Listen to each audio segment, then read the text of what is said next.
ಶ್ರೀಗುರುಭ್ಯೋ ನಮಃ. ಹರಿ ಓಂ. ಪ್ರಾಣಾದೇರೀಶಿತಾರಂ ಪರಮಸುಖನಿಧಿಂ ಸರ್ವದೋಷವ್ಯಪೇತಂ ಸರ್ವಾಂತಸ್ಥಂ ಸುಪೂರ್ಣಂ ಪ್ರಕೃತಿಪತಿಮಜಂ ಸರ್ವಬಾಹ್ಯಂ ಸುನಿತ್ಯಂ ಸರ್ವಜ್ಞಂ ಸರ್ವಶಕ್ತಿಂ ಸುರಮುನಿಮನುಜಾದ್ಯೈಃ ಸದಾ ಸೇವ್ಯಮಾನಂ ವಿಷ್ಣುಂ ವಂದೇ ಸದಾಘಂ ಸಕಲಜಗದನಾದ್ಯಂತ ಆನಂದದಂ ತಂ. ಶ್ರೀ ಗುರುಭ್ಯೋ ನಮಃ. ನೋಡ್ರಿ ಏನದ, ಆತ್ಮೈವ ಇದಮಗ್ರ ಆಸೀತ್ ಏಕ ಏವ ಉಪನಿಷತ್ತು ಪ್ರಾರಂಭ ಆಗ್ತಾ ಇದೆ. ನಿನ್ನೆ ದಿವಸ ಪರಮಾತ್ಮನು ಸರ್ವರಿಗೂ ಆಧಾರನಾಗಿದ್ದಾನೆ, ಅವನ ಸರ್ವಾಧಾರತ್ವದ ಚಿಂತನೆಯನ್ನು ಮಾಡ್ತಾ ಇರುವಾಗ ಹೇಗೆ ಸರ್ವಾಧಾರನಾಗಿದ್ದಾನೆ ಅಂದರೆ 3 ರೀತಿಯಿಂದ ಎಲ್ಲರಿಗೂ ಆಧಾರ ಆಶ್ರಯನಾಗಿದ್ದಾನೆ. ಒಂದನೆಯದ್ದಾಗಿ ಎಲ್ಲ ಜೀವರ ಅಂತರ್ಯಾಮಿ ರೂಪಗಳಲ್ಲಿ ಇದ್ದು ಅಂತರ್ಯಾಮಿಯಾಗಿದ್ದು ಆ ಮೂಲಕವಾಗಿ ಎಲ್ಲರಿಗೂ ಆಶ್ರಯನಾಗಿದ್ದಾನೆ. ಎರಡನೆಯದ್ದಾಗಿ ರಾಮಕೃಷ್ಣಾದ್ಯವತಾರಗಳೇನಿವೆ ಎಲ್ಲ ರಾಮಕೃಷ್ಣಾದ್ಯವತಾರಗಳ ರೂಪದಲ್ಲೂ ಭಗವಂತ ಎಲ್ಲರಿಗೂ ಆಶ್ರಯನಾಗಿದ್ದಾನೆ. ಎಲ್ಲರಿಗೂ ಆಶ್ರಯನಾಗಿದ್ದಾನೆ ಅಂತನ್ನೋದನ್ನು ಒಂದು ಉದಾಹರಣೆ ಕೊಟ್ಟು ಹೇಳಿದ್ದಷ್ಟೆ. ಏನು ಒಂದು ಉದಾಹರಣೆ? ದೇವತೆಗಳನ್ನು ಕುರಿತು ಯಜ್ಞ ಮಾಡ್ತಾನೆ. ದೇವತೆಗಳನ್ನು ಕುರಿತು ಮಾಡುವ ಯಜ್ಞ, ಆ ಯಜ್ಞದಲ್ಲಿ ಹಾಕುವ ಆಹುತಿಗಳು ಅವರಿಗೆ ಆಶ್ರಯ ನೀಡಿದಂತೆ ಅಂತ ಹೇಳಿ ಒಂದೇ ಒಂದು ದೃಷ್ಟಾಂತವನ್ನು ಕೊಟ್ಟಿದ್ರು. ಇದಾದ ಮೇಲೆ ಇವತ್ತೇನು ತೋರಿಸ್ತಿದ್ದಾರೆ ಅಂದರೆ ಮೂಲ ರೂಪದಲ್ಲೂ ಕೂಡ ಅಂದರೆ ಅಲ್ಲಿ ಹಿಂದೆ ರಾಮಕೃಷ್ಣಾದ್ಯವತಾರಗಳಲ್ಲಿ ದೇವತೆಗಳಿಗೆ ಆಹುತಿಯನ್ನು, ಪಿತೃಗಳಿಗೆ ಬ್ರಾಹ್ಮಣರಿಗೆ ಹವ್ಯ ಕವ್ಯಗಳನ್ನು ಅಂತೂ ಹೇಳಿದ್ದಾರೆ. ಅಂದರೆ ಶ್ರಾದ್ದಾದಿಗಳನ್ನು ಮಾಡಿಸಿ ಆ ಮೂಲಕವಾಗಿ ಭಗವಂತ ಆಶ್ರಯವನ್ನು ನೀಡಿದ್ದುಂಟು. ಬ್ರಾಹ್ಮಣರಿಗೆ ತಾನೇ ಊಟಕ್ಕೆ ಹಾಕಿ ಮನುಷ್ಯರಿಗೂ ಕೂಡ ಆಶ್ರಯ ನೀಡಿದ್ದುಂಟು ಅಂತ ಹೀಗೆ 1-2 ದೃಷ್ಟಾಂತಗಳನ್ನು ಕೊಟ್ಟಿದ್ದಾರೆ. ಇನ್ನು ಮೂಲ ರೂಪದಲ್ಲಿ ಭಗವಂತ ಹೇಗೆ ಸರ್ವಾಶ್ರಯ, ಎಲ್ಲಿ ಏನು ಮಾಡಿದ್ದಾನೆ? ಪ್ರಧಾನವಾಗಿ ದೇವತೆಗಳಿಗೇನಾದರೂ ಆಶ್ರಯ ನೀಡಿದ್ದಾದರೆ ಆಗ ಎಲ್ಲರಿಗೂ ನೀಡಿದಂತೆ. ಅದಕ್ಕೆ ಪ್ರಧಾನ ಅದು ಮಹಾಮಲ್ಲಭಂಗನ್ಯಾಯ. ಮಹಾಮಲ್ಲಭಂಗನ್ಯಾಯ ಅಂದರೆ ದೊಡ್ಡ ಮಲ್ಲನನ್ನು ಬೀಳಿಸಿಬಿಟ್ಟ ಅಂದರೆ ಸಣ್ಣ ಪುಟ್ಟ ಮಲ್ಲರನ್ನೆಲ್ಲ ಬೀಳಿಸಿದಂತೆಯೇ. ಹಾಗೆ ಮಹಾಮಲ್ಲರು ಎನಿಸಿಕೊಂಡಿರುವಂತಹ ದೇವತೆಗಳು, ಅವರಿಗೆ ಭಗವಂತ ಮೂಲ ರೂಪದಲ್ಲಿ ಆಶ್ರಯ ನೀಡಿದ್ದಾನೆ ಅಂತಾದರೆ ಎಲ್ಲರಿಗೂ ಆಶ್ರಯವನ್ನು ನೀಡಿದಂತಾಯಿತು ಅಂತಂದಾಗ ಹೇಳಲಿಕ್ಕೆ ಪ್ರಾರಂಭ ಮಾಡ್ತಾ ಇದ್ದಾರೆ. ಇದು ಅವ್ಯಾಕೃತ ಬ್ರಾಹ್ಮಣದ ಕೊನೆ ಮಂತ್ರ. ಈ ಮಂತ್ರ ಮುಗಿದ್ರೆ ಅವ್ಯಾಕೃತ ಬ್ರಾಹ್ಮಣ ಮುಗೀತು. ಭಾಷ್ಯ ಮುಗಿದ ಮೇಲೆ ಮುಗೀತದೆ. ಮೊದಲನೇದ್ದು ಆತ್ಮೈವ ಇದಮಗ್ರ ಆಸೀತ್ ಏಕ ಏವ, ಪರಮಾತ್ಮನೊಬ್ಬನೇ ಇದ್ದ ಪ್ರಳಯ ಕಾಲದಲ್ಲಿ ಅಂತ ಗೊತ್ತಿದೆ. ಸೋಕಾಮಯತ್, ಆ ಭಗವಂತ ಅಪೇಕ್ಷಿಸಿದ. ಜಾಯಾಮೇ ಸ್ಯಾತ್, ನನಗೆ ಹೆಂಡತಿಯಾಗಲಿ. ಅಥ ಪ್ರಜಾಯೇಯ, ಮಕ್ಕಳನ್ನು ಹಡಿಯುತ್ತೇನೆ. ಪ್ರಜಾಯೇಯ ಅಂದರೆ ಸಂತಾನವನ್ನು ಪಡೆಯುತ್ತೇನೆ ಅಂತ ಅರ್ಥ. ಜಾಯಾಮೇ ಸ್ಯಾತ್ ಇತಿ ಅಕಾಮಯತ ಅಂದರೆ ಹೆಂಡತಿಯಾಗಲಿ, ನನಗೊಬ್ಬಳು ಹೆಂಡತಿ ಸಿಗಲಿ ಅಂತ ತಿಳ್ಕೊಂಡು ಅಪೇಕ್ಷೆ ಪಟ್ಟ, ಮಕ್ಕಳಾಗಲಿ ಅಂತ ಅಪೇಕ್ಷೆ ಪಟ್ಟ. ಅಥವಿತ್ತಮ್ಮೇ ಸ್ಯಾತ್, ನನಗೆ ಹಣವಾಗಲಿ, ಸಂಪತ್ತು ಬರಲಿ ಅಂತ ಅಪೇಕ್ಷೆ ಪಟ್ಟ. ಅಥ ಕರ್ಮ ಕುರ್ವೀಯ, ಸಂಪತ್ತು ಬಂದಾದ ಮೇಲೆ ಕರ್ಮವನ್ನು ಮಾಡ್ತೀನಿ ಅಂದ. ಏತಾವಾನ್ ವೈ ಕಾಮಃ, ಇಷ್ಟೇ ಪ್ರತಿಯೊಬ್ಬರು ಬಯಸುವುದು ಇಷ್ಟೇ, ಇಷ್ಟಕ್ಕಿಂತ ಹೆಚ್ಚಿಂದೇನು ಬಯಸೋದಿಲ್ಲ. ಏತಾವಾನ್ ವೈ ಕಾಮಃ, ನಮ್ಮ ಅಪೇಕ್ಷೆಗಳೆಲ್ಲ ಎಷ್ಟಿರ್ತಾವ ಅಂದ್ರೆ ನನಗೊಂದು ಹೆಂಡತಿ ಆಗಲಿ, ನನಗೊಂದು ಮಕ್ಕಳಾಗಲಿ, ನಂಗೆ ದುಡ್ಡು ಬರಲಿ, ನಾ ಅದರಿಂದ ಏನಾದರೂ ಒಂದು ಕೆಲಸ ಮಾಡ್ತೀನಿ. ಇಷ್ಟು ಮುಗಿದ್ರೆ ಮುಗಿದ ಹೋತು. ನಮ್ಮ ಇಡೀ ಪ್ರಪಂಚ, ನಮ್ಮ ಇಡೀ ಜಗತ್ತು, ನಮ್ಮ ಇಡೀ ಬದುಕು ಇಷ್ಟರ ಸುತ್ತ ತಿರುಗ್ಲಿಕ್ಕತ್ತದ ಗಿರಿಗಿಟ್ಲಿ. ಇಷ್ಟು ಬಿಟ್ಟರೆ ಬೇರೆ ಏನಿರಂಗಿಲ್ಲ ರೀ, ಮುಗಿದು ಹೋತು. ಅದಕ್ಕೆ ನೇಚ್ಛಂಶ್ಚನಾಥೋ ಭೂಯೋ ವಿಂದೇತ, ಪರಮಾತ್ಮ ಇದಕ್ಕಿಂತ ಹೆಚ್ಚಿನದನ್ನು ಅಪೇಕ್ಷಿಸಲಿಲ್ಲ. ನ ಇಚ್ಛಂಶ್ಚ ನ ಅಥೋ ಭೂಯೋ ವಿಂದೇತ, ಒಂದೊಮ್ಮೆ ದೇವರು ಇದಕ್ಕಿಂತಲೂ ಹೆಚ್ಚಿನದ್ದನ್ನು ಬಯಸಿದ್ದರೆ ನಾವೆಲ್ಲರೂ ಇನ್ನೂ ಹೆಚ್ಚಿನದ್ದನ್ನು ಬಯಸುತ್ತಿದ್ದೆವು. ಅವ ಹೆಚ್ಚಿನದ್ದನ್ನು ಬಯಸಿಲ್ಲ, ಆದ್ದರಿಂದ ಹೆಚ್ಚಿನದ್ದು ಇಲ್ಲ. ಇಷ್ಟು ವಿಷಯ. ಮುಂದ ತಸ್ಮಾತ್ ಅಪ್ಪಿ ಏತರ್ಹಿ ಏಕಾಕಿ ಕಾಮಯತೆ. ಆದ್ದರಿಂದ ಇವತ್ತಿಗೂ ಲೋಕದಲ್ಲಿ ಏಕಾಕಿ ಒಬ್ಬನೇ ಇದ್ದವನು ಕಾಮಯತೆ ಅಪೇಕ್ಷೆ ಮಾಡ್ತಾನೆ. ಜಾಯಾಮೇ ಸ್ಯಾತ್, ನಾನು ಗೃಹಸ್ಥಾಶ್ರಮವನ್ನು ಸ್ವೀಕಾರ ಮಾಡ್ತೀನಿ, ನಂಗೆ ಲಗ್ನ ಆಗಲಿ ಅಂತ ಅಪೇಕ್ಷೆ ಮಾಡ್ತಾನೆ. ಅಥ ಪ್ರಜಾಯೇಯ, ಆಯ್ತಪ್ಪ ಒಬ್ಬನೇ ಇದ್ದಿ ಬೇಸರಾಗಿತ್ತು, ಲಗ್ನ ಮಾಡ್ಕೊಂಡು ಸಮಾಧಾನ ಆತೇನೋ ಅಂತ ಕೇಳಿದ್ರೆ ಮಕ್ಕಳಾಗಬೇಕಲ್ಲ ಅಂತನಂತ ಮತ್ತವ. ಪ್ರಜಾಯೇಯ ಮುಗೀತು, ಅಲ್ಲಿಗೆ ಮುಗೀತೇನು ಅಂದ್ರೆ ಅಥವಿತ್ತಮ್ಮೆ ಸ್ಯಾತ್, ಬರೇ ಲಗ್ನ ಮಾಡಿಕೊಂಡು ಮಕ್ಕಳನ್ನ ಹಡಿದ್ರೆ ಏನು, ಅವ್ರನ್ನ ಸಾಕ್ಬೇಕಲ್ಲ, ಅವ್ರನ್ನ ಬೆಳೆಸ್ಬೇಕಲ್ಲ, ಅಂದ್ರೆ ಹಣ ಬೇಕು ಮತ್ತೆ. ಆಯ್ತು ಸರಿ, ಮುಂದೆ ಹಣ ಬಂತಪ್ಪ, ಏನು ಮಾಡಿದೆ, ತೃಪ್ತಿ ಆಯ್ತೆ ನಿನಗೆ ಅಂದ್ರೆ ಅಥ ಕರ್ಮ ಕುರ್ವೀಯ, ದುಡ್ಡು ಬಂದದ್ದಕ್ಕೆ ಎಲ್ಲರ ಮುಂದೆ ತೋರಿಸ್ಕೊಂಡು ಅಡ್ಡಾಡ್ತೀನಿ ಎಂದ. ದುಡ್ಡು ಬಂದದನ್ನು ಅಷ್ಟ್ರ ಮುಂದೆ ತೋರಿಸ್ಕೊಂಡು ಬಂದವ. ಅಲ್ಲಿಗೆ ಇಷ್ಟಕ್ಕೆ ಮುಗೀತು.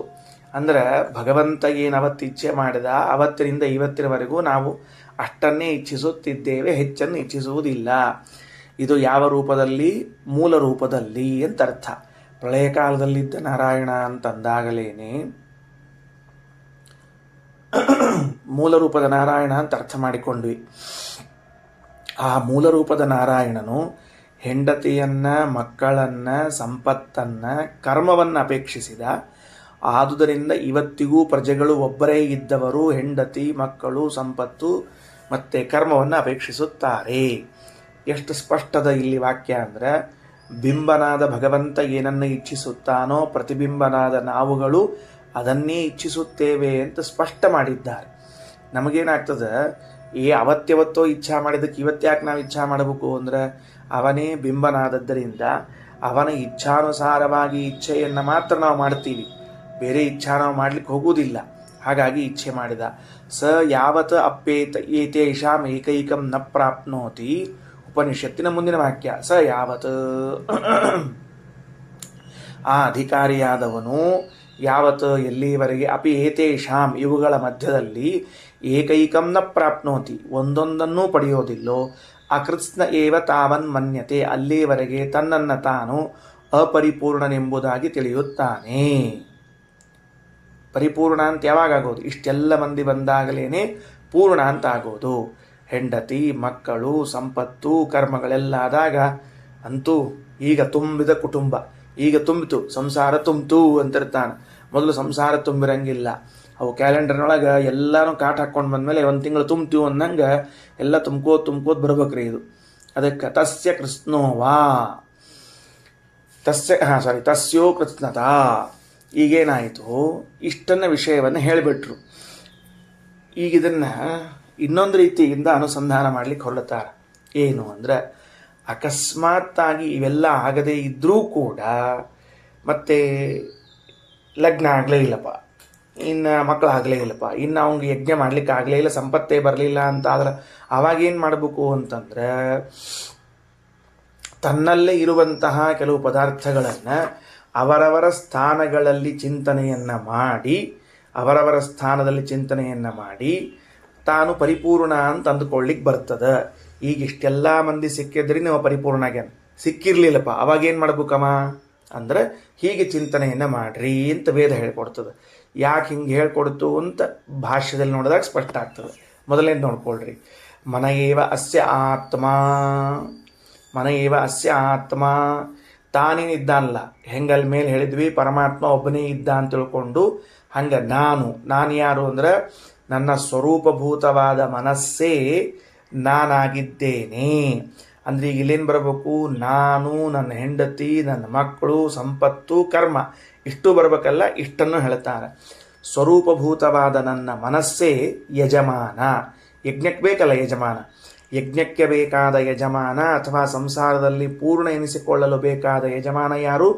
ಸ್ವರೂಪಭೂತವಾದ ಮನಸ್ಸು. ನಾನೇ. ನಾನು ಅಂದರೆ ಬೇರೆ ಅಲ್ಲ, ಸ್ವರೂಪಭೂತವಾದ ಮನಸ್ಸು ಅಂದರೆ ಬೇರೆ ಅಲ್ಲ, ನಾನೇ. ಅದಕ್ಕೆ ಮನ ಏವ ಅಸ್ಯ ಆತ್ಮ. ಸರಿ, ಮತ್ತಿನ್ನು ಹೆಂಡತಿ ಯಾರಪ್ಪ ಅಂದ್ರೆ ವಾಕ್ ಜಾಯಾ. ಹೆಂಡತಿನ ಯಾರು ಕರೆದಾರ? ವಾಕ್, ಸ್ವರೂಪಭೂತವಾದ ವಾಗೀಂದ್ರಿಯ ಏನಿದೆಯಲ್ಲ, ಆ ಸ್ವರೂಪಭೂತವಾದ ವಾಗೀಂದ್ರಿಯವನ್ನೇ ತನ್ನ ಪತ್ನಿ ಎಂದು ಭಾವಿಸಬೇಕು. ಸ್ವರೂಪಭೂತವಾದ ಮನಸ್ಸು ತಾನು, ಸ್ವರೂಪಭೂತವಾದ ವಾಗೀಂದ್ರಿಯ ಅದು ಹೆಂಡತಿ. ಇನ್ನು ಮತ್ತೇನದ ಅದಕ್ಕೆ ಹೇಳಿದ್ರು ಪ್ರಾಣ ಪ್ರಜಾ. ಪ್ರಾಣ ಅನ್ನೋ ಶಬ್ದಕ್ಕೆ ಬಲ ಅಂತ ಅರ್ಥ, ಬರೆದಿಟ್ಟುಕೊಂಡಿರ್ರಿ. ಏನಪ್ಪ ಅಂತ ಕೇಳಿದ್ರೆ ಸ್ವರೂಪಭೂತವಾದ ಬಲ ಏನಿದೆಯಲ್ಲ ಅದನ್ನೇ ಪುತ್ರ ಅಂತ ಕರೀತಾ ಇದ್ದಾರೆ. ಇದಕ್ಕೆಲ್ಲ ರಾಯರು, ರಘುತ್ತಮ ಸ್ವಾಮಿಗಳು ಎಲ್ಲರೂ ವ್ಯಾಖ್ಯಾನ ಮಾಡ್ಲಿಕ್ಕತ್ತಾರೆ. ಪ್ರಾಣ ಅನ್ನೋ ಶಬ್ದಕ್ಕೆ ಪ್ರಕೃಷ್ಟವಾದ ಬಲ, ಅದು ಸ್ವರೂಪಭೂತವಾದ ಬಲ ಇದೆಯಲ್ಲ ಅದನ್ನೇ ಪುತ್ರ ಅಂತ ತಿಳ್ಕೊಳ್ಬೇಕು. ಮುಂದೆ ಚಕ್ಷುಹು ಮಾನುಷಂ ವಿತ್ತಂ, ಸ್ವರೂಪಭೂತವಾದ ಕಣ್ಣೇನಿದೆ, ಯಾವುದು ಈ ಕಣ್ಣಿನಲ್ಲಿ ಇದೆಯೋ, ಈ ಕಣ್ಣಿನಲ್ಲಿರುವಂತಹ ಸ್ವರೂಪಭೂತವಾದ ಕಣ್ಣೇನಿದೆ ಅದು ಮಾನುಷ ವಿತ್ತ, ಮನುಷ್ಯ ಸಂಪತ್ತು ತಿಳಿಬೇಕು. ಮುಗಿದ ಮೇಲೆ ಯಾಕೆ ಚಕ್ಷುಷಾಹಿ ವಿಂದತೆ ತತ್, ಇದೇನು ಲೋಕದಲ್ಲಿ ಸಂಪತ್ತಿದೆ ಇದು ಕಣ್ಣಿನಿಂದಲೇ ಪಡೆಯುವಂತಹದ್ದು. ಅದರಾದಮೇಲೆ ಶ್ರೋತ್ರಂ ದೈವಂ, ಮುಂದೇನದ ನಮ್ಮ ಸ್ವರೂಪಭೂತವಾದ ಶ್ರವಣೇಂದ್ರಿಯ ಏನಿದೆಯಲ್ಲ ಅದುವೇ ದೈವಿ ಸಂಪತ್ತು. ಯಾಕೆ ದೈವಿ ಸಂಪತ್ತು ಅಂತಂದ್ರೆ ಶ್ರೋತ್ರೇಣಿ ತತ್ ಶೃಣೋತಿ, ದೈವಿ ಸಂಪತ್ತಾದ ಶಾಸ್ತ್ರಾದಿಗಳನ್ನು ಕಿವಿಗಳಿಂದ ತಾನೇ ನೀವು ಕೇಳ್ತೀರಿ, ಅದರಿಂದ ಅದು ಸಂಪತ್ತು. ಆತ್ಮೈವಾಸ್ಯ ಕರ್ಮ, ಮತ್ತೇನಪ್ಪ ವಿಶೇಷ ಅಂತಂದರೆ ಹಿಂಗೆ ತಿಳ್ಕೊಳ್ಳುವಂಥ ವ್ಯಕ್ತಿ ಇದ್ದಾನಲ್ಲ, ಈ ರೀತಿಯಾಗಿ ಚಿಂತನೆ ಮಾಡೋ ವ್ಯಕ್ತಿ ಇದ್ದಾನಲ್ಲ ಅವನೇ ಕರ್ಮ. ಯಾಕ ಆತ್ಮನ ಹಿ ಕರ್ಮ ಕರೋತಿ, ಈ ತರಹದ ಚಿಂತನೆಯನ್ನೇ ಕರ್ಮ, ಈ ತರಹದ ಚಿಂತನೆಯನ್ನು ಮಾಡುವ ವ್ಯಕ್ತಿನೇ ಕರ್ಮಠ ಅಂತ ತಿಳ್ಕೊಳ್ಳೋದಾಯಿತು. ಸಯೇಶೋಪಾಂತೋ ಯಜ್ಞ, ಈ ಯಜ್ಞವು 5ರಿಂದ ಕೂಡಿಕೊಂಡಾಗ್ಯದ. ಪಾಂಕ್ತಃ ಪಶು, ಯಜ್ಞಕ್ಕೆ ಬೇಕಾದ ಪಶುಗಳು 5. ಪಾಂಕ್ತಃ ಪುರುಷ, ಯಜ್ಞಕ್ಕೆ ಯಜಮಾನಾದವನು 5. ಪಾಂಕ್ತಮಿದಂ ಸರ್ವಂ ಯದಿದಂ ಕಿಂಚ, ಈ ಜಗತ್ನಲ್ಲಿ ಚೇತನಾತ್ಮಕವಾದದ್ದು ಪುರುಷ, ಪಶು, ಯಜ್ಞ ಇತ್ಯಾದಿಗಳೇನವ ಎಲ್ಲವೂ 5 ರೀತಿಯಾಗಿರುವಂತಹದ್ದು. ತದಿದಂ ಸರ್ವಮಾಪ್ನೋತಿ ಯಯೇವಂ ವೇದ, ಇದನ್ನು ಯಾರು ತಿಳ್ಕೋತಾನೋ ಅವನು ಎಲ್ಲವನ್ನ ಪಡೆಯುತ್ತಾನೆ ಅಂತ ಫಲಶ್ರುತಿಯನ್ನು ಹೇಳಿಬಿಡ್ತು. ಇದು ನಾವೀಗೇನು ಮಾಡಿದ್ವಿ ಅಂದರೆ ಉಪನಿಷತ್ತನ್ನು ಓದಿ ಪದಗಳ ಅರ್ಥವನ್ನು ಯಥಾಯೋಗ್ಯಂ ತಿಳ್ಕೊಂಡ್ವಿ. ಈಗಿನ್ನು ಭಾಷ್ಯದಿಂದ ನಿಷ್ಕರ್ಷ ಮಾಡ್ತಾ ಹೊರಡೋದೀಗ. ಭಾಷ್ಯದಿಂದ ಗಟ್ಟಿ ಮುಟ್ಟಿ ಮಾಡ್ಕೋತ ಹೋಗೋಣಂತ ಬರ್ರಿ. ಏಕೋ ನಾರಾಯಣ ಪೂರ್ವಂ ಆಸೀತ್ ಜಾಯಾಂಸ ಐಚ್ಛತ್, ವಿವರಣೆ ಮಾಡ್ಲಿಕ್ಕತ್ತಾರ. ಮಂತ್ರದಲ್ಲಿ ಏನದ ಆತ್ಮೈವ ಇದಮಗ್ರ ಆಸೀತ್ ಏಕ ಏವ ಅಂತದ, ಅದಕ್ಕೆ ವಿವರಣೆ ಕೊಡ್ತಾರ. ಏಕಃ ನಾರಾಯಣ ಪೂರ್ವಮಾಸೀತ್, ನಾರಾಯಣ ಒಬ್ಬನೇ ಪೂರ್ವದಲ್ಲಿ ಇದ್ದ. ಪೂರ್ವದಲ್ಲಿ ಅಂದರೆ ಗೊತ್ತಾತಲ್ಲ ಪ್ರಳಯದಲ್ಲಿ ಅಂತ. ಜಾಯಾಂಸ ಐಚ್ಛತ್, ನನಗೆ ಹೆಂಡತಿಯಾಗಲಿ ಅಂತ ಅಪೇಕ್ಷಿಸಿದ ಅಂತದ. ಇಲ್ಲಿ ಆಚಾರ್ಯರ ಭಾಷ್ಯ ಕೆಲಸ ಮಾಡ್ತದೆ ಯಾವಾಗಲೂ. ಏನು ಅಂದರೆ ಅಲ್ರಿ ಸೋಕಾಮಯತ ಜಾಯಾಮೇ ಸ್ಯಾತ್ ಅಂತ ಉಪನಿಷತ್ನಲ್ಲಿ ನನಗೊಬ್ಬ ಹೆಂಡತಿ ಸಿಗಲಿ, ನನಗೆ ಲಗ್ನ ಆಗಲಿ ಅಂತ ಅಪೇಕ್ಷಾ ಮಾಡಿದರು ಅಂತ ಯಾರು ಹೇಳಬೇಕು? ನಾವು ನೀವು ಹೇಳಬೇಕಪ್ಪ, ನಾವು ನೀವು ಹೇಳಬೇಕು. ಯಾಕಂದ್ರೆ ನಮಗೆ ಬ್ರಹ್ಮಚರ್ಯಾವಸ್ಥೆಯಲ್ಲಿ ವಿವಾಹ ಪೂರ್ವದಲ್ಲಿ ಹೆಂಡತಿ ಇರೋದಿಲ್ಲ. ಆವಾಗ ಹೆಂಡತಿ ಸಿಗಲಿ ಅಂತ ಅಪೇಕ್ಷೆ ಮಾಡಬೇಕು. ಲಕ್ಷ್ಮೀದೇವಿ ನಾರಾಯಣನನ್ನು ಬಿಟ್ಟು ಇರುವ ಪ್ರಸಂಗ ಇಲ್ಲವಾದದ್ದರಿಂದ ನನಗೊಬ್ಬಳು ಹೆಂಡತಿ ಆಗಲಿ ಅಂತ ಭಗವಂತನು ಇಚ್ಛಿಸಿದ್ದು ಹೇಗೆ? ಉಪನಿಷತ್ತು ಓದುವಾಗ ಏನು ಅನಿಸೋದಿಲ್ಲ, ಭಗವಂತ ನನಗೆ ಹೆಂಡತಿ ಆಗಲಿ ಅಂತ ಅಪೇಕ್ಷೆ ಮಾಡಿದ ಅಂತ ಇಷ್ಟೇ ಅದ. ಅದನ್ನು ಸ್ವಲ್ಪ ಬಿಡಿಸ್ಬೇಕಲ್ಲಿ. ಹೆಂಡತಿ ಆಗಲಿ ಅಂತ ಅಪೇಕ್ಷೆ ಪಟ್ಟ ಅನ್ನೋದನ್ನು ಬಿಡಿಸೋದು ಹೆಂಗವಾಗ ಅಂದರೆ ಹಿಂಗೆ ಬಿಡಿಸ್ಬೇಕು.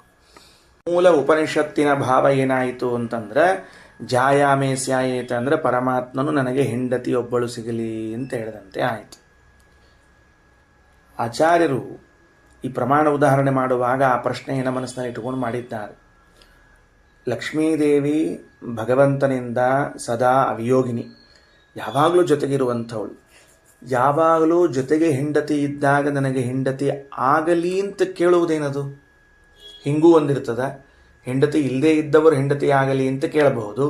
ಹೆಂಡತಿ ಜೊತೆಗೆ ಇದ್ದಾಗ ಹೆಂಡತಿ ಸಿಗಲಿ ಅಂದರೆ ಆ ಮೊದಲನೇ ಹೆಂಡತಿ ಏನು ಮಾಡ್ಬೇಕು? ಆಮೇಲೆ ಹಿಡ್ಕೊಂಡು ಬಿಡಿತಾಳೆ ಅಷ್ಟ ನಮ್ಮನ್ನು. ಅದಕ್ಕೆ ಮತ್ತೆ ಹೆಂಗೆ ಅಂದ್ರೆ ಅದು ಒಂದು ವಿಕಲ್ಪ ಅದ ಅಂತ ಕೇಳಿ ಎಷ್ಟೋ ಜನರಿಗೆ ಸಂತೋಷ ಆಯ್ತು ನೋಡ್ರಿ. ಮತ್ತೆ ಇದ್ರೂ ಕೂಡ ಇನ್ನೊಬ್ಬಳು ಅಂತ ಹಿಂಗೆ ಅಂದಾಗಲೂ ಆನಂದ ಆಗ್ತಿರ್ತಕ್ಕಲ್ಲ. ಅದಕ್ಕೆ ಏಕೋ ನಾರಾಯಣ ಪೂರ್ವಮಾಸೀತ್ ಜಾಯಾಂಸ ಐಚ್ಛತ, ಹೆಂಡತಿಯನ್ನು ಅಪೇಕ್ಷಿಸಿದ ಅಂದರೆ ಏನು ಅಂತ ಬರೀತಾರೆ ನೋಡ್ರಿ ಆಚಾರ. ವಿದ್ಯಮಾನಮಪಿ ಸದಾ, ಯಾವಾಗಲೂ ಹೆಂಡತಿ ಜೊತೆಗೆ ಇದ್ದಾಳ. ಇದ್ದಾಳಿಲ್ಲ ಅಂತಲ್ಲ.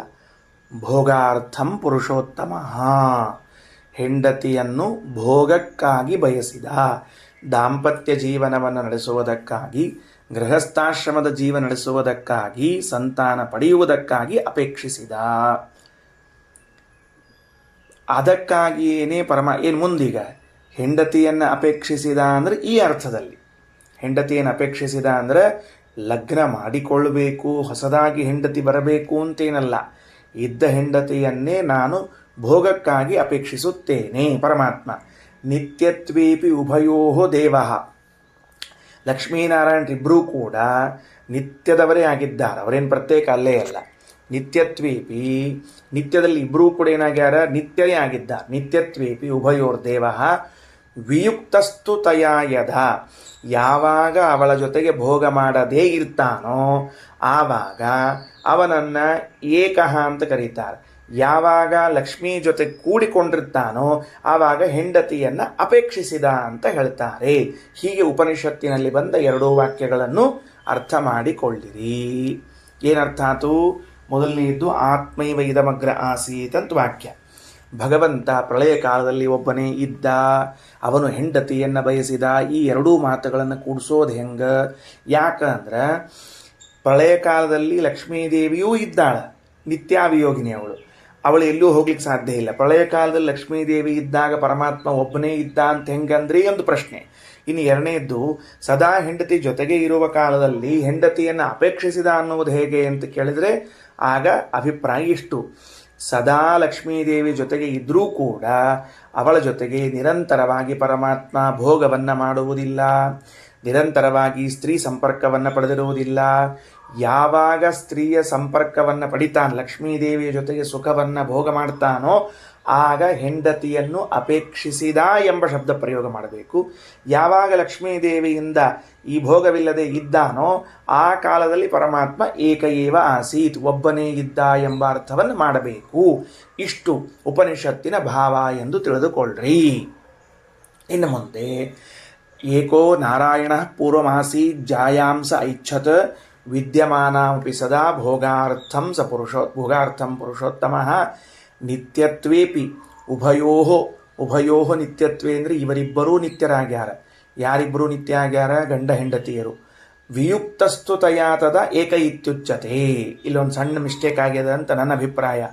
ಅಲ್ಲಿ ಒಂದು ಎಸ್ ಹಾಕ್ಯಾರ, ಅಳ್ಳು ಹಾಕ್ಯಾರ. ಆ ಅಳ್ಳು ಬೇಡ, ಆ ಅಳ್ಳು ಕಾಟ್ ಹೊಡಿಬೇಕು ನಾವು. ಅದನ್ನು ಏನಾಗ್ಯದ, ಅಳ್ಳು ಹಾಕಿದ್ರೆ ಏನು ತಪ್ಪಾಗ್ತದೆ ಅಂತ ಹೇಳ್ತೀನಿ ನೋಡ್ರಿ. ಅರ್ಥ: ವಿಯುಕ್ತ ಅಂದರೆ ವಿಯೋಗ, ಅವಿಯೋಗ ಅಂದರೆ ಕೂಡಿಕೊಂಡಿರೋದು.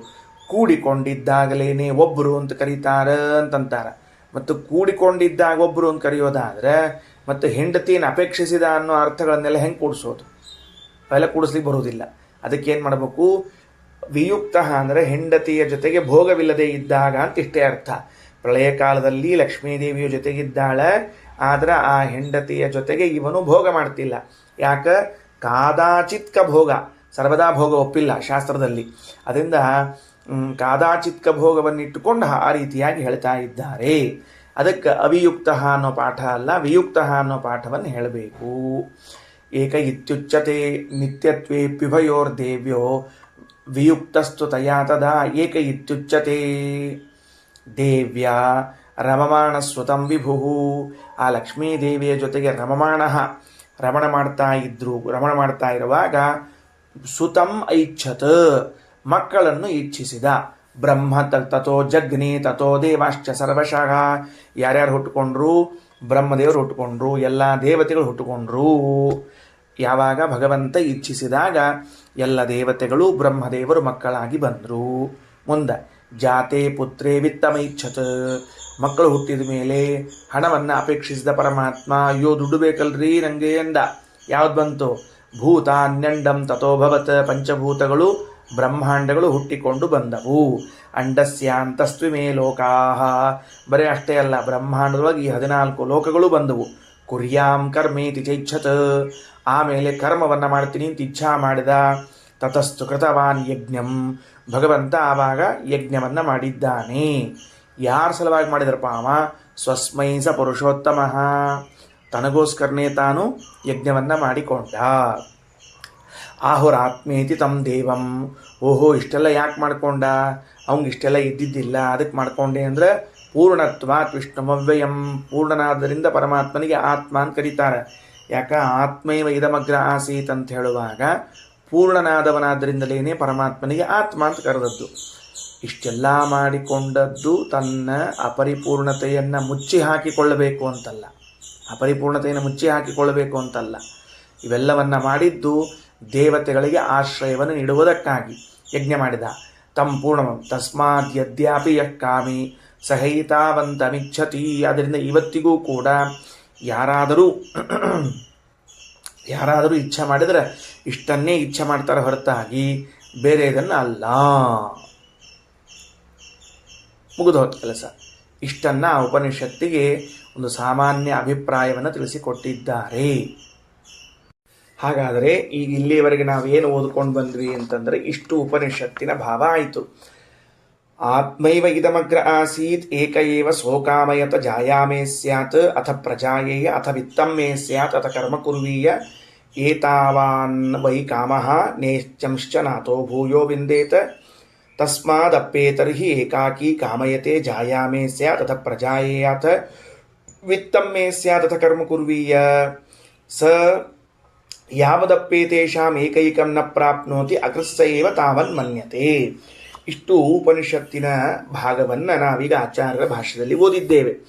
ಏನು ಮಾಡಿದರು ಶ್ರೀಮದಾಚಾರ್ಯರು, ಈ ಯಾವ ಪ್ರಮಾಣ ವಚನವನ್ನು ಮಹಾತ್ಮೆ ಎಂಬ ಗ್ರಂಥ, ಆ ಮಹಾತ್ಮೆವೆಂಬ ಗ್ರಂಥದ ವಚನವನ್ನು ಉದಾಹರಣೆ ಮಾಡಿ ಏನು ತಿಳಿಸಿಕೊಟ್ರು, ಇಡಿಯಾದ ಈ ಉಪನಿಷತ್ತಿನ ಭಾಗವನ್ನು ಭಗವತ್ಪರವಾಗಿ ಅನುಸಂಧಾನವನ್ನು ಮಾಡಿಕೊಳ್ಳ್ರಿ, ಯಾವುದೋ ಒಬ್ಬ ವ್ಯಕ್ತಿಯ ಪರವಾಗಿ ಅನುಸಂಧಾನ ಮಾಡಬೇಡ್ರಿ. ಯಾವುದೋ ಒಬ್ಬ ವ್ಯಕ್ತಿಯ ಪರವಾಗಿ ಅನುಸಂಧಾನ ಮಾಡಲಿಕ್ಕೆ ಉಪನಿಷತ್ತು ಹೊರಟಿಲ್ಲ. ಯಾಕೆಂದರೆ ಪರವ್ಯಾಖ್ಯಾನಕಾರರು ಇದು ಒಬ್ಬ ಬ್ರಹ್ಮಚಾರಿಯು ಬಯಸುವಂತಹ ಮಾತುಗಳು ಅಂತ ಅರ್ಥವನ್ನು ಮಾಡಿದ್ದಾರೆ. ಯಾರೋ ಒಬ್ಬ ಬ್ರಹ್ಮಚಾರಿ ಬಯಸುವಂತಹ ಮಾತುಗಳನ್ನೆಲ್ಲವನ್ನು ಉಪನಿಷತ್ತು ಹೇಳ್ಕೋತ ಕೂಡ್ಲಿಕ್ಕಿದೇನು ಕಾವ್ಯನೂ ಅಲ್ಲ, ಪಾಮರ ಮನೋರಂಜನಾ ಕಾವ್ಯ ಅಲ್ಲವೇ ಅಲ್ಲ ಇದು, ಅಥವಾ ಕಥೆ ಕಾದಂಬರಿಗಳು ಅಲ್ಲ. ಆದ್ದರಿಂದ ಇದನ್ನೇನು ತಿಳ್ಕೊಳ್ಬೇಕು, ಭಗವಂತನ ವಿಷಯದಲ್ಲಿ ತಿಳಿದುಕೊಳ್ಳಬೇಕು ಅಂತ. ಹಾಗಾದರೆ ಏನು ಬರ್ತದೆ ಉಪನಿಷತ್ತಿನಲ್ಲಿ? ಪರಮಾತ್ಮನೊಬ್ಬನೇ ಇದ್ದ ಅಂತ ಮೊದಲನೇ ವಾಕ್ಯ, ಅನಂತರದಲ್ಲಿ ಹೆಂಡತಿಯನ್ನು ಅಪೇಕ್ಷಿಸಿದ ಅಂತ ವಾಕ್ಯ. ಇದು ಎರಡಕ್ಕೂ ಕೂಡ ಮಹಾತ್ಮೆ ಎಂಬುವಂತಹ ಗ್ರಂಥ ಏನು ತಿಳಿಸ್ತದೆ ಅಂತಂದ್ರೆ, ಭಗವಂತನು ಒಬ್ಬನೇ ಇದ್ದ ಅನ್ನೋದು ಯಾವ ಅಭಿಪ್ರಾಯದಲ್ಲಿ ಅಂದರೆ, ಲಕ್ಷ್ಮೀನಾರಾಯಣರು ಸದಾ ಇದ್ದರೂ ಕೂಡ ಯಾವಾಗ ಲಕ್ಷ್ಮೀನಾರಾಯಣರು ಸೇರ್ತಾರೋ, ಅಂದರೆ ಲಕ್ಷ್ಮೀದೇವಿಯಿಂದ ಪರಮಾತ್ಮ ದೂರ ಇದ್ದರೆ, ಆ ಸಂದರ್ಭದಲ್ಲಿ ಸಂಭೋಗವನ್ನು ಮಾಡದೇ ಇದ್ದರೆ ಆಗವನನ್ನೇನು ಕರೀತಾರೆ? ಏಕಏವ, ಒಬ್ಬನೇ ಅಂತ ಕರೀತಾರೆ. ಇನ್ನು ಒಂದು ವೇಳೆ ಸಂಭೋಗದಲ್ಲಿ ಅವಳನ್ನು ಸೇರಿಸಿಕೊಂಡ ಅಂತಾದರೆ ಆಗ ಜಾಯಾಮೇ ಜಾಯೇತ, ನನಗೆ ಹೆಂಡತಿಯಾಗಲಿ ಅಂತ ಅಪೇಕ್ಷೆ ಪಡುತ್ತಾರೆ. ಇಲ್ಲೇನು ಪ್ರಶ್ನೆ ಬರಬಹುದು? ಹಂಗಾರೆ ದೇವರು ಸಂಭೋಗಕ್ಕಾಗಿ ಹೆಂಡತಿಯನ್ನು ಅಪೇಕ್ಷೆ ಮಾಡಿದನೇ ಅಂತ ಅನ್ನೋದು ಬರ್ತದೆ ತಲೆಯಲ್ಲಿ. ಸಾಮಾನ್ಯವಾಗಿದೆ. ಯಾವಾಗ ಬರ್ತದೆ ನಮಗೆ ಅಂತಂದರೆ, ಹಿಂದಿನ ಉಪನಿಷತ್ತುಗಳು ಮುಂದಿನ ಉಪನಿಷತ್ತುಗಳೆಲ್ಲ ಹಿಂದೆ ಮುಂದೆ ಹೋದಾಗ ಬರ್ತದೆ. ಬೇರೆ ಬೇರೆ ಸಂದರ್ಭದಲ್ಲಿ ಉಪನಿಷತ್ನಲ್ಲಿ ಈ ವಿಷಯ ಬಂದದ. ಏನದ ಅಂದರೆ, ಭಗವಂತ ಕೇವಲ ಲಕ್ಷ್ಮೀದೇವಿಗೆ ಆನಂದವನ್ನು ಉಣಿಸುವುದಕ್ಕಾಗಿ ಅವಳನ್ನು ಸ್ವೀಕಾರ ಮಾಡ್ತಾನೆ ಹೊರತಾಗಿ ತನ್ನ ಸುಖಕ್ಕಾಗಿ ಅಲ್ಲ ಅಂತ ನಾವು ಐತರೇಯ ಉಪನಿಷತ್ತಿನಲ್ಲಿ ಓದಿಕೊಂಡು ಬಂದಿದ್ದೇವೆ. ಅದು ಉಪನಿಷತ್ತು ಐತರೇಯ ಆದಮೇಲೆ ಛಾಂದೋಗ್ಯ ಆದಮೇಲೆ ಬೃಹದಾರಣ್ಯಕ್ಕೆ ಬಂದೀವಲ್ಲ, ಪೂರ್ಣ ಮರ್ಥ ಹೋಗ್ಯದ ಎಂಬುದು ಗ್ಯಾರಂಟಿ. ಅದರಿಂದ ಹಿಂದೆ ಲಕ್ಷ್ಮೀದೇವಿಯನ್ನು ರಮಾಯಾಹ ರತಿಪಾತ್ರತಾ ನೈವ ರತಿದಾತೃತ್ವಂ, ಭಗವಂತನಿಗೆ ಸುಖ ಉಣಿಸುವಷ್ಟು ದೊಡ್ಡವಳಲ್ಲ, ಭಗವಂತನಿಂದ ಸುಖ ಪಡೆಯುವಳಷ್ಟು ಅಂತ ಒಂದು ಅಭಿಪ್ರಾಯ. ಎರಡನೇದೇನು ಅಂದರೆ, ಭಗವಂತ ಸುಖ ಪಟ್ಟಿದ್ರೂ ಕೂಡ ಲಕ್ಷ್ಮೀದೇವಿಯಲ್ಲಿರುವ ತನ್ನದೇ ಆದ ಸ್ತ್ರೀ ರೂಪದಿಂದಲೇ ಹೊರತಾಗಿ ಲಕ್ಷ್ಮೀದೇವಿ ಎಂದಲ್ಲ. ತತ್ಸ್ಥೇನೈವ ಸ್ತ್ರೀಯಾತ್ಮನ, ಲಕ್ಷ್ಮೀದೇವಿಯಲ್ಲೂ ತನ್ನದೇ ಆದ ಒಂದು ಸ್ತ್ರೀ ರೂಪ ಇದೆ. ಆ ಸ್ತ್ರೀ ರೂಪದಿಂದಾಗಿ ಭಗವಂತ ಸಂತೋಷ ಪಡುತ್ತಾನೆ. ಸೊ ಲಕ್ಷ್ಮೀದೇವಿಯನ್ನು ಅಪೇಕ್ಷಿಸಿದ ಎಂದ ಮಾತ್ರಕ್ಕೆ ದೇವರಲ್ಲೇನೊಂದು ಅಪೂರ್ಣತಾ ಅಥವಾ ದೋಷ ಅಂತಿತ್ತು, ಅದು ಇಲ್ಲ. ಪ್ರಮಾಣ ವಚನ ಪುರಸ್ಸರವಾಗಿ ಹಿಂದಿನ ಉಪನಿಷತ್ತುಗಳಲ್ಲಿ ಹೇಳಿದ್ರಿಂದ ಹೀಗೆ ಅನುಸಂಧಾನ. ಎರಡನೆಯದ್ದು, ರಘುತ್ತಮ ಸ್ವಾಮಿಗಳವರು ಏನು ಸ್ಪಷ್ಟಪಡಿಸಿದ್ದಾರೆ ಅಂದರೆ, ಸಂಭೋಗ ಅನ್ನುವುದು ಕಾದಾಚಿತ್ಕವೇ ಹೊರತಾಗಿ ನಿರಂತರವಾದದ್ದಲ್ಲ ಅಂತ ಅಂತಾರೆ. ನಿರಂತರವಾಗಲ್ಲ. ಯಾಕೆ ನಿರಂತರವಾಗಲ್ಲ ಅಂದರೆ, ಭಗವಂತ ಸಂಭೋಗವನ್ನು ಮಾಡುವುದು ಯಾಕೆ ಲಕ್ಷ್ಮೀದೇವಿ ಜೊತೆಗೆ ಅಂದರೆ ಬ್ರಹ್ಮಾದಿ ಮಕ್ಕಳನ್ನು ಪಡೆಯಬೇಕು ಅನ್ನೋ ಉದ್ದೇಶದಿಂದ ಮಾಡ್ತಾನೆ. ಸ್ವರಮಣನಾದ ಪರಮಾತ್ಮನು ಲಕ್ಷ್ಮೀದೇವಿಯ ಜೊತೆಗೆ ಸಂಭೋಗ ಮಾಡುವುದು, ಒಂದು ಲಕ್ಷ್ಮೀದೇವಿಗೆ ಸಂತೋಷ ಉಂಟಾಗಲಿ, ಎರಡನೇದು ಬ್ರಹ್ಮಾದಿಗಳು ಉಂಟಾಗಲಿ ಅಂತ. ಬ್ರಹ್ಮಾದಿಗಳು ಉಂಟಾಗುವುದು ಯಾವಾಗ? ಪ್ರಳಯ ಕಾಲ ಮುಗಿದು ಸೃಷ್ಟಿಕಾಲ ಬಂದಾಗ. ಪ್ರಳಯ ಕಾಲದಲ್ಲಿ ಬ್ರಹ್ಮಾದಿ ಪುತ್ರರು ಜನಿಸುವುದಿಲ್ಲ. ಜನಿಸಿಬಿಟ್ರೆ ಅದನ್ನು ಪ್ರಳಯ ಕಾಲವೆಂದೂ ಕರೆಯಲು ಬರುವುದಿಲ್ಲ. ಪ್ರಳಯ ಕಾಲವೆಂದು ಕರೀಲಿಕ್ಕೆ ಬರ್ತದೆ ಅಂತ ಆದರೆ ಮತ್ತು ಸೃಷ್ಟಿಕಾಲ ಅನ್ನೋದನ್ನು ಯಾವಾಗ ಕರಿಬೇಕು? ಹಾಗಾಗಿ ಸಂಭೋಗ ಎನ್ನುವುದು ಕಾದಾಚಿತ್ಕವಾದದ್ದರಿಂದ ಆ ಅಭಿಪ್ರಾಯದಲ್ಲಿ ರಮೆಯನ್ನು ಅಪೇಕ್ಷಿಸಿದ, ಹೆಂಡತಿಯನ್ನು ಅಪೇಕ್ಷಿಸಿದ ಅಂತ ಹೇಳಬೇಕೆ ಹೊರತಾಗಿ ಇನ್ಯಾವ ಅಭಿಪ್ರಾಯದಲ್ಲೂ ಅಲ್ಲ. ಅದರಿಂದ ಉಪನಿಷತ್ತಿನಲ್ಲಿ ಆತ್ಮಾವ ಇದಮಗ್ರ ಆಸೀತ್ ಏಕೈವ ಸೋಕಾಮಯತ ಜಾಯಾಮೇ ಸ್ಯಾತ್ ಅಥ ಪ್ರಜಾಗೇಯ ಅಂತಂದಾಗ ಮಕ್ಕಳನ್ನು ಪಡಿತೀನಿ ಅಂದಾಗ ಎಂತಹ ಮಕ್ಕಳನ್ನು ಪಡೆದ ಪರಮಾತ್ಮ ಅಂದರೆ ಜೀವೋತ್ತಮರಾದ ಚತುರ್ಮುಖ ಬ್ರಹ್ಮ ವಾಯುದೇವರೇ ಮೊದಲಾದವರನ್ನೆಲ್ಲ ಪಡೆದುಕೊಂಡ. ಅದಾದ ಮೇಲೆ ನನಗೆ ಸಂಪತ್ತಾಗಲಿ ಅಂತ ಅಪೇಕ್ಷಿಸಿದಾಗ ಏನಾಯಿತು? ಪಂಚಭೂತಗಳು ಬ್ರಹ್ಮಾಂಡದ ಒಳಗಿನ ಲೋಕಗಳಾದ ಮೇಲೆ ನಾನು ಯಜ್ಞವನ್ನು ಮಾಡುತ್ತೇನೆ ಅಂತ ಸಂಕಲ್ಪವನ್ನು ಮಾಡಿ ಯಜ್ಞವನ್ನು ಮಾಡಿದ. ಈ ಯಜ್ಞವನ್ನು ಮಾಡಿದ ಅನ್ನುವುದಷ್ಟೇ ನಮಗೆ ಇಲ್ಲಿ ಭಾರದ ಸಾಲುಗಳು, ಭಾರ ಹಾಕಬೇಕಾದ ಸಾಲುಗಳು. ಯಾಕೆ ಅಂದರೆ ಸರ್ವರಿಗೂ ಆಶ್ರಯನಾಗಿದ್ದಾನೆ ಪರಮಾತ್ಮ ಅಂತ ಹೇಳುವ ಪ್ರಸಂಗದಲ್ಲಿ ಹೊರಟ ಮಾತು. ಅದರಲ್ಲಿ ದೇವತೆಗಳಿಗೆ ಹೆಂಗೆ ಆಶ್ರಯನಾಗ್ಯಾನ ಅಂತ ಕೇಳಿದಾಗ ನಿನ್ನೆ ಹೇಳಿದ್ದು ಏನಂತ? ವೈಶ್ವದೇವಾದಿಕಾನ್ ಹೋಮಾನ್ ಯಜ್ಞಂಶ್ಚ ಕುರುತೆ ವಿಭುಹು ಅಂತ ತಿಳಿದುಕೊಂಡು ವೈಶ್ವದೇವ ಮೊದಲಾದ ಹೋಮಗಳನ್ನು ಮಾಡ್ತಾ ಇದ್ದದ್ದರಿಂದ ದೇವತೆಗಳಿಗೆ ಆಶ್ರಯನಾಗಿದ್ದಾನೆ. ಅರ್ಥಾತ್ ಯಜ್ಞದ ಮೂಲಕ ದೇವತೆಗಳಿಗೆ ಆಶ್ರಯ ನೀಡಿದ್ದಾನೆ ಅಂದರೆ ಅದನ್ನೇ ಇಲ್ಲಿ ಹೇಳಿದ್ದು. ಮೂಲ ರೂಪದಲ್ಲಿ ಇಷ್ಟನ್ನೆಲ್ಲವನ್ನು ಪಡೆದುಕೊಂಡು ಯಜ್ಞವನ್ನು ಮಾಡಿದ್ದಾನೆ ಅಂತ. ಈಗ ಇದರಲ್ಲಿ ಮತ್ತೊಂದು ಸ್ವಾರಸ್ಯವನ್ನು ಹೇಳ್ತಾರೆ. ಏನು ಸ್ವಾರಸ್ಯ ಇದೆ ಇದರಲ್ಲಿ? ಅತ್ಯಂತ ಸೂಕ್ಷ್ಮವಾಗಿ ರಾಯರು ಖಂಡಾರ್ಥದಲ್ಲಿ ಗಮನಿಸಿರುವಂಥ ವಾಕ್ಯ. ರಾಯರು ಈ ಉಪನಿಷತ್ತಿನ ಖಂಡಾರ್ಥದಲ್ಲಿ ಏನು ಗಮನಿಸಿದ್ದಾರೆ ಅಂದರೆ ಭಗವಂತನು ಇಚ್ಛಿಸಿದನು ಅಂತ ಇದೆ ಎಲ್ಲ ಕಡೆಗೆ ವಾಕ್ಯ.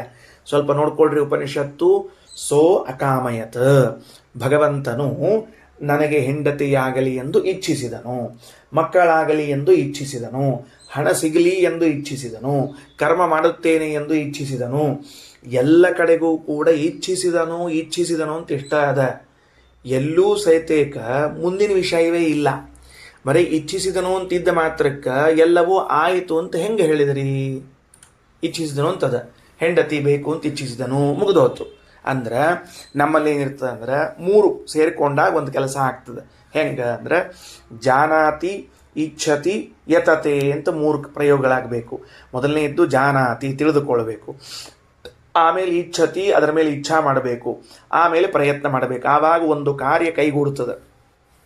ಈಗ ಮೊದಲು ಒಂದು ವಸ್ತುವಿನ ಬಗ್ಗೆ ಹೇಳುವಾಗ ಜಾನಾತಿ, ತಿಳ್ಕೊಳ್ಬೇಕು. ಮೊದಲು ಆ ವಸ್ತುವನ್ನು ಅವನು ತಿಳಿದುಕೊಳ್ಳದೆ ಹೋದರೆ ಅವನಿಗೆ ಇಚ್ಛೆ ಹುಟ್ಟುವುದಿಲ್ಲ.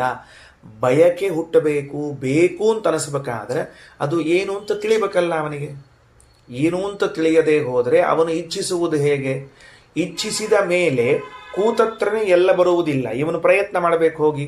ಹಾಗಾದರೆ ಮೊದಲು ತಿಳಿಬೇಕು, ಆಮೇಲೆ ಇಚ್ಛಿಸಬೇಕು, ಆಮೇಲೆ ಪ್ರಯತ್ನಿಸಬೇಕು. ಆಗ ಮಾತ್ರ ಏನಾಗ್ತದೆ ಅಂದ್ರೆ ಆ ಒಂದು ಕಾರ್ಯ ಆಗ್ತದೆ. ಇಲ್ಲೇನಾಗೋದಿಲ್ಲ. ಈಗ ನನಗೊಂದು ಘಟ ಬೇಕಾಗಿದೆ ಅಂತ ಇಟ್ಕೊಳ್ರಿ. ನಾನೊಂದು ಘಟಾಪೇಕ್ಷೆ ಉಳ್ಳವನು. ಅವ ಘಟಾಪೇಕ್ಷೆ ಉಳ್ಳವನಾದರೆ ಮೊದಲು ಘಟ ಅಂತನ್ನೋದು ಏನು ಅಂತ ತಿಳಿಬೇಕು. ಘಟಜ್ಞಾನವಾಗಬೇಕು ಅಂದ್ರೆ ಘಟದಿಂದ ನೀರು ತರ್ಲಿಕ್ಕೆ ಬರ್ತದೆ, ಅಡಿಗೆ ಮಾಡ್ಲಿಕ್ಕೆ ಬರ್ತದೆ, ಅಥವಾ ಸಾಮಗ್ರಿಗಳನ್ನು ತರ್ಲಿಕ್ಕೆ ಬರ್ತದೆ ಅಂತ ಹಿಂಗೆ ಘಟದ ಬಗ್ಗೆ ತಿಳ್ಕೊಳ್ಬೇಕು. ಆಮೇಲೆ ಏನು ಮಾಡಬೇಕು? ಇಚ್ಛಾ ಮಾಡಬೇಕು. ನನಗೆ ಘಟ ಬೇಕು ಅಂತ ಇಚ್ಛಾ ಮಾಡಬೇಕು. ಬರೀ ಇಚ್ಛಾ ಮಾಡಿದ್ರೆ ನಡೆಯಂಗಿಲ್ಲ. ಕುಂಬಾರನ ಮನೆ ತನಕ ಹೋಗ್ಬೇಕು. ಕುಂಬಾರನ ಮನೆ ತನಕ ಹೋಗಿ ಅಲ್ಲಿಂದ ಗಡಿಗೆ ತಗೊಂಡು ಬಂದ್ರೆ ಆಗ ಘಟ ಸಿಕ್ಕಿತು ಅಂತ ಹೇಳಲಿಕ್ಕೆ ಬರ್ತದೆ. ನೀವು ಇಲ್ಲಿ ಉಪನಿಷತ್ನೊಳಗೆ ಭಗವಂತ ಜಾನಾತಿ, ಇಚ್ಛತಿ, ಯತತೆ ಏನು ಹೇಳಲೇ ಇಲ್ಲ. ಬರೀ ಇಚ್ಛಾ ಮಾಡಿದ ಅಂತ ಇಷ್ಟ ಹೇಳಿದ್ರಿ. ಇದು ಹೆಂಗೆ ಕೂಡಿಸ್ತೀರಿ? ಇಚ್ಛಾ ಮಾಡಿದ ಮಾತ್ರಕ್ಕೆ ಆಗ್ತದೇನೋ ಅಂತ ತಿಳ್ಕೊಂಡು ಕೇಳಿದರೆ ಅದಕ್ಕೆ ರಾಯರು ಖಂಡಾರ್ಥದಲ್ಲಿ ಹೇಳ್ತಾರೆ, ಹಿಂದೊಂದು ಉಪನಿಷತ್ತು ಓದಿ ಬಂದೀರಿ, ಮರ್ತೀರಿ, ನೆನಪು ಮಾಡ್ತೀನಿ ಅಂತಂತಾರೆ. ಮತ್ತೆ ಯಾವುದು? ಮಾಂಡೂಕೋಪನಿಷತ್ತಿನಲ್ಲಿ ಹೇಳುವಾಗ ಭಗವಂತನ ಸೃಷ್ಟಿಯ ಬಗ್ಗೆ ಹೇಳ್ತಿರುವಾಗ ಒಂದು ಮಾತಂತಾರೆ, ಇಚ್ಛಾ ಮಾತ್ರಂ ಪ್ರಭೋ ಸೃಷ್ಟಿ. ಬೇರೆ ಸೃಷ್ಟಿ ಅಂತಿಲ್ಲವೇ ಇಲ್ಲ. ದೇವರು ಇಚ್ಛಿಸುವುದೇ ಸೃಷ್ಟಿ. ಇಚ್ಛಾ ಮಾತ್ರಂ ಪ್ರಭೋ ಸೃಷ್ಟಿ. ಈ ವಾಕ್ಯ ಬರೆದಿಟ್ಕೊಳ್ರಿ. ಇದನ್ನ ಅಂಶವನ್ನು ಇವತ್ತು ನಮ್ಮ ಜೀವಮಾನದಲ್ಲೇ ಹೊಸದಾಗಿ ಓದ್ತಿದ್ದೀವಿ ಅಂತ ಅನ್ಕೊಂಡು ಬರ್ಕೊಳ್ರಿ. ಯಾಕಂದ್ರೆ ಹಿಂದೆ ಓದಿದ ಮರ್ತು ಹೋಗ್ಯದ. ಆದ್ರಿಂದ ಇಚ್ಛಾ ಮಾತ್ರಂ ಪ್ರಭೋ ಸೃಷ್ಟಿ. ಭಗವಂತನು ಇಚ್ಛಿಸಿದ ಅಂದ್ರೇನೆ ಸೃಷ್ಟಿ ಅಂತ ಅರ್ಥ. ಮತ್ತು ಪ್ರತ್ಯೇಕ ಸೃಷ್ಟಿ ಮಾಡಿದ ಅಂತ ಹೇಳುವ ಅವಶ್ಯಕತೆ ಇಲ್ಲವೇ ಇಲ್ಲ.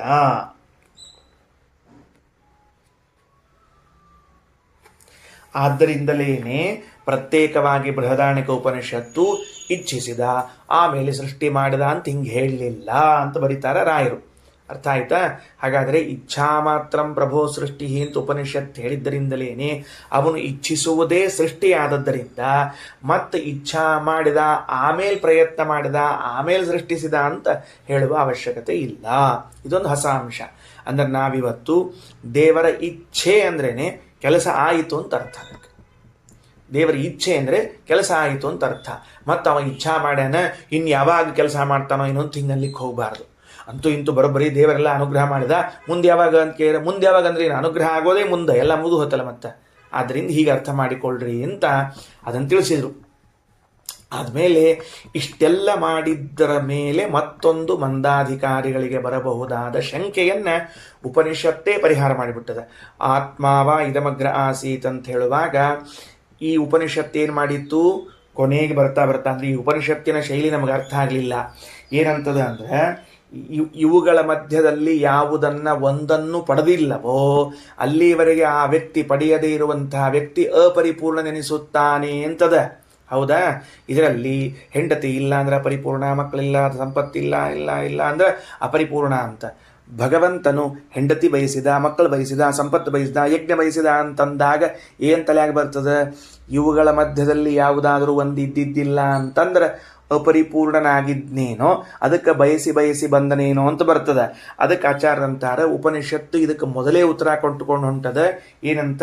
ಆತ್ಮಾವ ಇದಮಗ್ರ ಆಸೀತ್ ಏಕ ಏವ.